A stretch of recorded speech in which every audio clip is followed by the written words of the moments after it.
E aí, moçada do terceiro, vamos continuar aqui com as nossas videoaulas.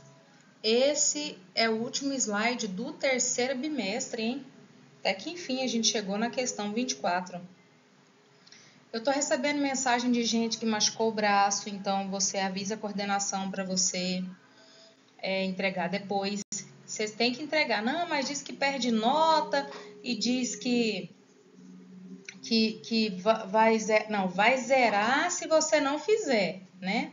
Você não vai nadar e morrer na praia agora, faltando um bimestre só para acabar o ano e você não fazer a tarefa. Faça, mesmo que seja atrasada, manda lá no sistema, lá na plataforma do Google Class. Por quê? Porque o Google Class ele vai servir como portfólio, ou seja, são documentos que a Secretaria Estadual de Educação, está querendo para dizer que vocês estão sim estudando, estão sim fazendo tarefa, estão sim tendo aulas com os professores de vocês, mesmo que seja por vídeo, beleza? E aí, o que acontece? Tem gente que está tudo em dia, eu devo depois entrar lá no grupo lá e parabenizar aqueles alunos todos que estão em dia, né? E alertar aqueles que não estão fazendo, os que estão fazendo com atraso, continue fazendo, não deixe de fazer. Tem alunos que estão entrando comigo e perguntando, professora, a senhora devolve lá, a senhora olhou lá no sistema e devolveu. Eu devolvi, que é para dizer como se fosse assim, ó, eu vistei a sua tarefa, viu? Aí, para isso é que serve a devolução. Daí, se você mandou tarefa para mim e o anexo não foi, aí eu mando de volta dizendo, olha, tá sem anexo, olha, não tem nada, ou senão eu falo, ó, refaça essa aqui, por favor, ó, essa veio em branco, refaz, né? Então, é para isso que a gente devolve as tarefas, beleza? A gente vai continuar falando sobre a ditadura militar no Brasil. Aí, esse vai ser o maior vídeo, porque ele tem um pouquinho mais de slide, mas é por uma boa questão. Então, por que os militares tomaram o poder em 1964 no Brasil? Simples, para a restauração da disciplina e da hierarquia nas Forças Armadas e evitar a possibilidade de implantação de uma ditadura comunista. Como assim uma ditadura comunista? Assim como a doutrina de segurança nacional que aconteceu lá em Cuba, lembra que a gente falou de Cuba, da guerrilha que tomou o poder, não sei o que tem, em 59. Então, para isso é que os militares tomaram o poder no Brasil, né? Em 1964. Beleza? Segue. Que medidas autoritárias foram tomadas pelos militares nos primeiros anos do poder? Qual foi? Fortalecimento do poder executivo, que é do presidente. Prisões e torturas de opositores. Então, se você buscar na internet filmes que retratem a ditadura militar no Brasil, vocês vão achar coisas interessantes. Suspensão dos direitos políticos da população, cassação de mandatos e o bipartidarismo, ou seja, tinham dois partidos, o Arena e o MDB, ok? O que era o ato institucional? Né? Nós conhecemos e ouvimos falar muito do AI-5, mas o que é o AI-5? É um ato institucional. Só que o que é um ato institucional? Chamado de AI, né? É um instrumento jurídico excepcional através do qual os governos militares tomaram medidas contrárias à Constituição em vigor. Com isso, os militares davam uma imagem de legalidade e medidas ilegais. Então, isso aí, né, era um ato institucional, beleza? Era um documento que os militares que fizeram, eles tomaram as medidas contrárias ao que tinha na Constituição e essas medidas para eles eram o que valia, e não a Constituição. Então, esse era o ato institucional, né? Porque o período após o AI-5 de 1968 foi chamado de Anos de Chumbo. O AI-5 foi o ato mais repressor de todos, limitando muito as liberdades civis e políticas. Diz a história que tinha até toque de recolher. Tipo assim, ó, todo mundo da cidade, 10 horas da noite não pode ter mais ninguém na rua. E se você fosse encontrado na rua a partir desse horário, meu querido, ninguém nunca mais saberia de você. É isso que aconteceu. Vamos traduzir, sim, a realidade da ditadura. Você sumiria, desapareceria do mapa, beleza? O objetivo era conter as manifestações contra a ditadura militar. Aumentaram então as prisões, as torturas. Tinham mais de 1000 maneiras de torturar uma pessoa. Desaparecimentos, assassinatos e exílios de opositores ao governo. E aí a juventude entra então contra a ditadura depois desse AI-5. A linha dura no poder. Essas manifestações ganharam força, essas manifestações da juventude, quando os militares, linha dura, tomaram o controle do governo, impedindo eleições diretas para presidente em 1967, como queriam o presidente Castelo Branco e os militares moderados. Quem assumiu a presidência foi o general linha dura Costa e Silva, por isso que foi chamado de linha dura no poder.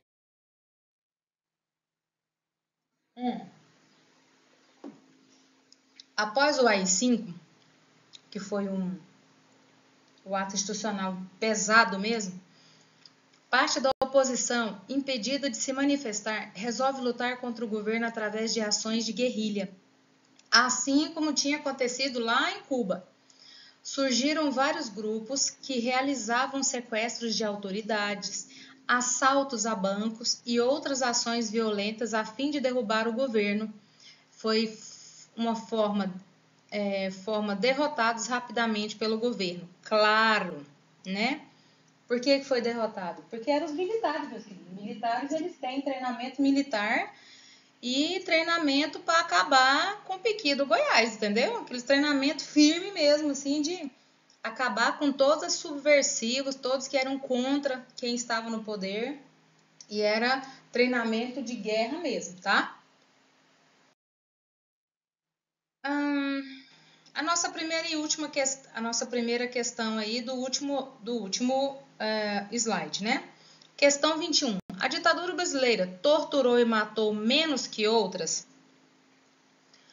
A ditadura brasileira não foi branda, mas matou e torturou menos que as de países vizinhos. Olha só que interessante. Nas estimativas mais pessimistas, incluindo denúncias por investigar, chega-se a 500 mortes e 20 mil torturados.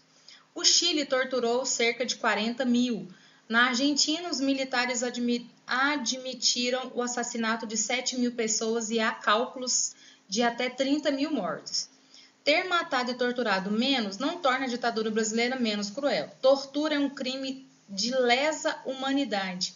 Uma única pessoa torturada é uma ofensa a todas as outras, diz Rose Nogueira, presidente do grupo Tortura Nunca Mais de São Paulo. O alcance menor da tortura, com menos famílias atingidas, permitiu que ela fosse esquecida por mais gente mais rápido. Não é à toa que o Brasil demorou mais que a Argentina a criar uma comissão da verdade e que, aqui, os responsáveis pela tortura não foram punidos.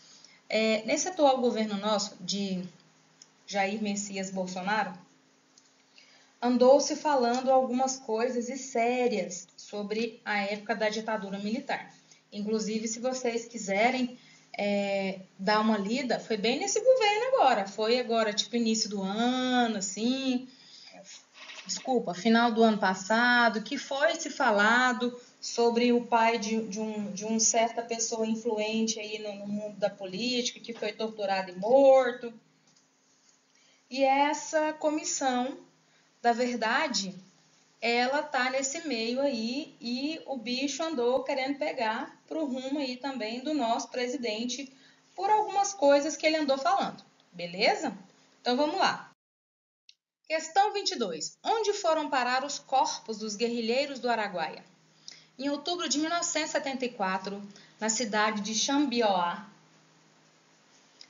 um helicóptero desembarcou na base do exército uma moça magra e manca, com a pele marcada por picadas. A estudante Valquíria Afonso Costa era a última militante da guerrilha do Araguaia capturada. Levava um revólver velho, um pouco de sal e cera. Dias depois, soldados cavaram um buraco. À noite, um sargento pôs Valquíria perto da cova e disparou 3 tiros. Entre 1972 e 1974, 3.200 militares brasileiros, a maior mobilização do Exército desde a Segunda Guerra Mundial, se envolveram no combate aos 69 integrantes da guerrilha do Araguaia. Olha o número, né? Você vê aí a discrepância de número.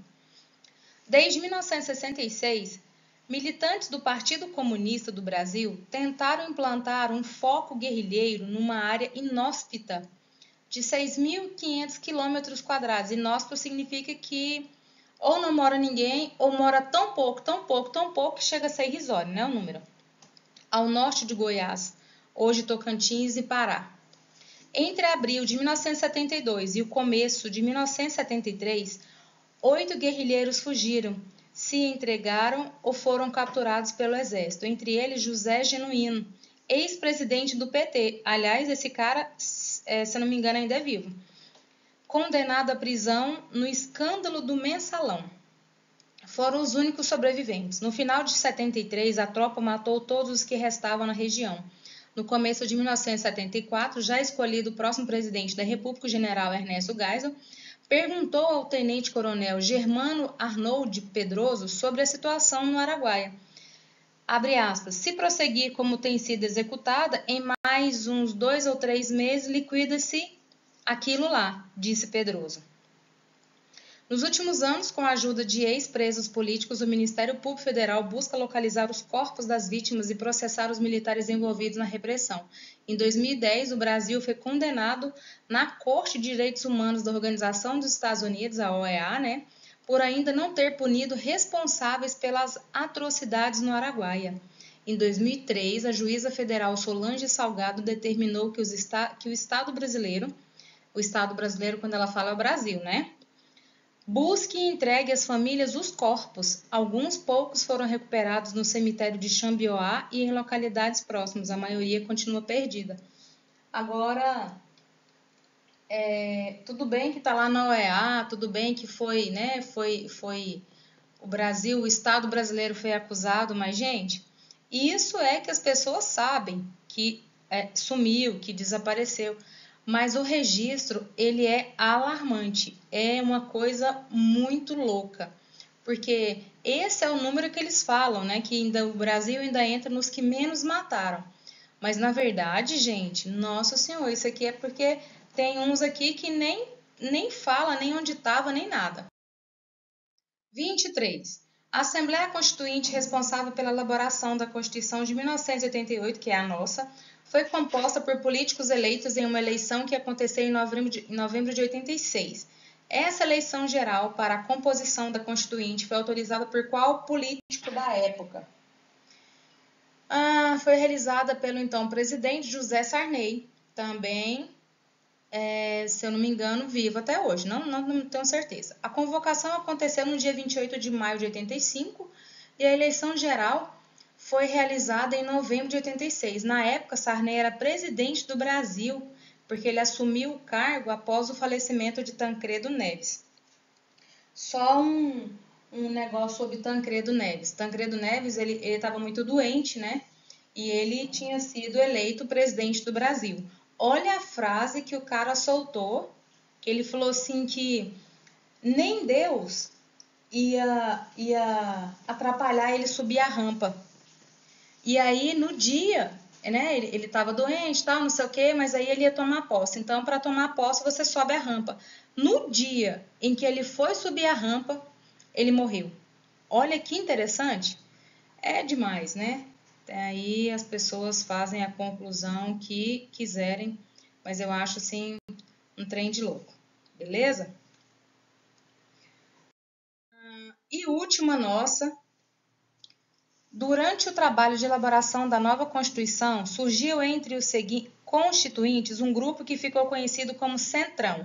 Caracteriza esse grupo. O que é o Centrão? Um grupo de centro-direita que congregava políticos de vários partidos com o objetivo de derrotar as propostas progressistas. O Centrão surgiu durante os trabalhos da Assembleia Nacional Constituinte e era liderado por políticos do PFL e do PMDB. Esse grupo possuía políticos de outros partidos também, como do PDC e do PL. Surgiu um apoio ao presidente José Sarney. O objetivo do Centrão era barrar as pautas progressistas que eram debatidas na elaboração da Constituição promulgada de 1988. Então, é isso, meus queridos. Termina aqui, então, o nosso terceiro bimestre, tá?